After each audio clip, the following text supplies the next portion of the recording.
அருள்மிகு மாசாணி அம்மன் திருக்கோவில் தமிழ்நாட்டில் அம்மன் கோவில்களில் மிகவும் புகழ்பெற்ற அம்மன், மயானத்தில் துயில் கொள்ளும் மயான சயனி என்னும் பெயர் கொண்ட ஒரு அற்புத அன்னையாவாள்.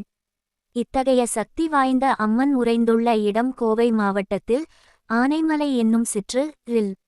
இது பொள்ளாச்சியிலிருந்து 14 கி.மீ. தொலைவில் அமைந்துள்ளது. தல வரலாறு: ஆனைமலை பகுதியை நன்னன் என்னும் ஓர் அரசன் ஆண்டு வந்தான். இவன் ஆழியாற்றங்கரையில் இருந்த தன் அரசு தோட்டத்தில் ஒரு மாமரத்தை வளர்த்து வந்தான். அம்மரத்தின் கிளைகளையோ காய்களையோ கனிகளையோ ஒருவரும் பயன்படுத்தக்கூடாது என்று உத்தரவிட்டிருந்தான்.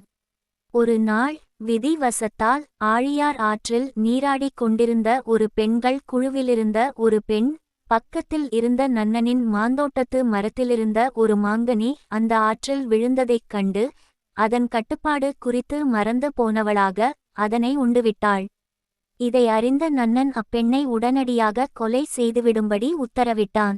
அப்பெண்ணின் தந்தை அதற்கு பிராயச்சித்தமாக எடைக்கு எடை தங்கத்தால் செய்த பாவை ஒன்றையும் 81 களிற்றையும் அந்த பெண் அறியாமல் செய்த தவறுக்காக தண்டம் இழைப்பதாக கூறியும் இரக்கமற்ற அந்த மன்னன் நன்னன் அந்த பெண்ணை கொன்றுவிட்டான். பிற்காலங்களில் அந்த பெண்ணின் மிக நெருங்கிய தோழியான இன்னொரு பெண் அரசனின் மீது கடுங்கோபம் கொண்டு அவனை பழி தீர்ப்பதற்காக போரின் போது கொன்று விட்டாள் என்று சொல்லப்படுகிறது.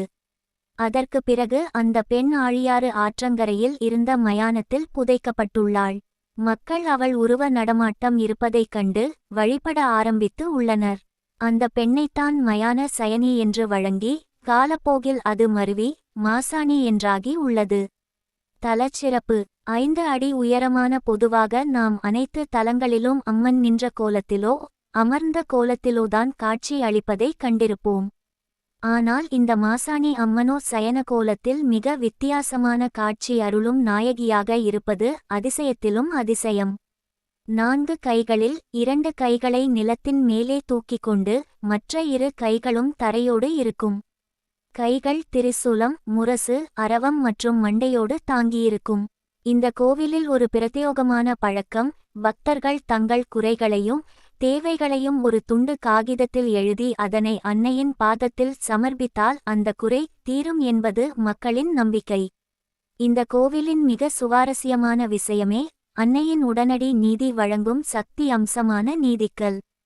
தீய சக்திகள் மற்றும் எதிரிகளின் தொல்லைகளால் பாதிக்கப்படும் மக்கள் அல்லது தங்களுடைய பொருட்கள் தொலைந்து போனாலோ வியாபாரத்தில் பேரிழப்பு ஏற்பட்டாலோ அன்னையின் உதவி நாடி வந்து அங்கிருக்கும் நீதிக்கல்லின் தெய்வத்திடம் முறையிட்டு அங்குள்ள ஆட்டுரலில் மிளகாய் போட்டு அரைப்பார்கள். அரைத்த அந்த மிளகாய் விழுதை நீதிக்கல்லின் மீது ஆழ்ந்த பக்தியுடன் பூசுவார்கள். இதனால் தங்களுடைய குறைகள் விரைவில் தீர்க்கப்படுவதாகவும் நம்புகின்றனர். இந்த வீடியோ உங்களுக்கு பிடிச்சிருந்தா லைக் பண்ணுங்கள், ஷேர் பண்ணுங்கள், கமெண்ட் பண்ணுங்கள். மறக்காமல் இந்த சேனலை சப்ஸ்கிரைப் பண்ணுங்கள். நன்றி, வணக்கம்.